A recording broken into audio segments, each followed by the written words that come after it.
Hello everyone, good morning. কেমন আছো তোমরা সবাই? আমি কিন্তু চলে এলাম আবারও সুন্দর একটা মিনি ব্লগ নিয়ে। তো এদিন ছিল আমাদের এক্সাম, আর এক্সাম সেন্টারটা আমাদের হোস্টেল থেকে প্রায় অনেকটাই দূর। এখন ঘড়িতে প্রায় 8:30 থেকে 9টার মতো বাজে। আমরা কিন্তু এখন বের হয়ে গেছি, আর গিয়ে পৌঁছতে পৌঁছতে প্রায় 10:30 11টার মতো বেজে যাবে। আর এক্সাম টাইম হচ্ছে 12টা থেকে। তো এখানে এসে পড়েছি, আর এখানে এসেই দেখলাম যে খুব সুন্দর একটা জগন্নাথের মন্দির আছে, তার সাথে রাধাকৃষ্ণও আছে। তো এখানে ঢুকে একটু ঠাকুরকে প্রণাম করে নিলাম। চারপাশে এই মন্দিরটা আছে, আর এই মন্দিরের চারপাশটা এত সুন্দর নিস্তব্ধ, আমার তো খুবই ভালো লেগেছে। তো এখন আমি ঠাকুরকে প্রণাম করে চরণামিত্র নিয়ে নিলাম। আর সকালবেলা আমরা একদম 8টার সময় ভাত খেয়ে চলে এসেছি, আর এখন এক্সাম দিয়ে যেতে যেতে প্রায় 7টার মতো বেজে যাবে।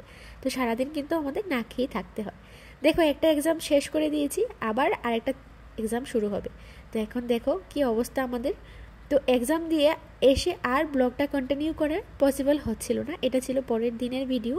তো ওই দিন ছিল বিশ্বকর্মা পুজো, আর বিশ্বকর্মা পুজোর দিন আমাদের কোনো এক্সাম ছিল না। তো সকাল সকাল ঘুম থেকে উঠে স্নান করে এখন আমরা যাচ্ছি হচ্ছে 4জন মিলে চা খাওয়ার জন্য। তোমরা তো জানোই যে সকাল সকাল আমার চা না খেলে একদমই হয় না। আর তার সাথে আমার সৈন্য সাথীদেরকেও মানিয়ে নিয়ে এসেছি চা খাওয়ার জন্য। ওরা এত একটা চা ভালোবাসে না, কিন্তু আমার চা খেতে হয়।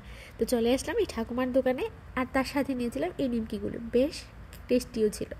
তারপর এসে ভাত টাত খেয়ে নিয়েছি। আর কলেজে একটা প্রোগ্রাম ছিল, তো সবাই মিলে এখানে সেজেগুজে বসে আছি, আর কিছু ফটো টটো তুলবো, কারণ এটাই আমাদের লাস্ট এক্সাম। তো এখন আমরা সবাই মিলে ফটো টটো তুললাম, আর একটা প্রোগ্রাম ছিল সেটাও অ্যাটেন্ড করেছি। তারপর কিন্তু রুমে এসে ফ্রেশ ট্রেশ হয়ে কিছুক্ষণ শুয়েছিলাম।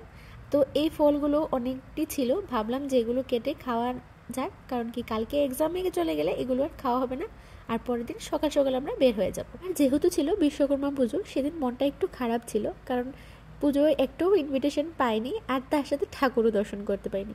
এত দূরে কে ইনভিটেশন দেবে বলো? তো একটা দাদা আমাদেরকে ইনভিটেশন দিল। তো আমরা চলে গেলাম সবাই মিলে প্রসাদ খাওয়ার জন্য। দেন এখান থেকে প্রসাদ টসাদ খেয়ে তারপর আবার যখন আমরা বাজারের দিকে যাচ্ছিলাম, তখন দেখলাম পাড়ার মধ্যে আরেকটা দোকানে খিচুড়ি প্রসাদ দিচ্ছে। তো এটাও খেয়ে নিলাম। তো চলো, আজকে ভিডিওটা কেমন লাগলো অবশ্যই জানাবে। দেখা হচ্ছে অন্য ভিডিওতে। টাটা।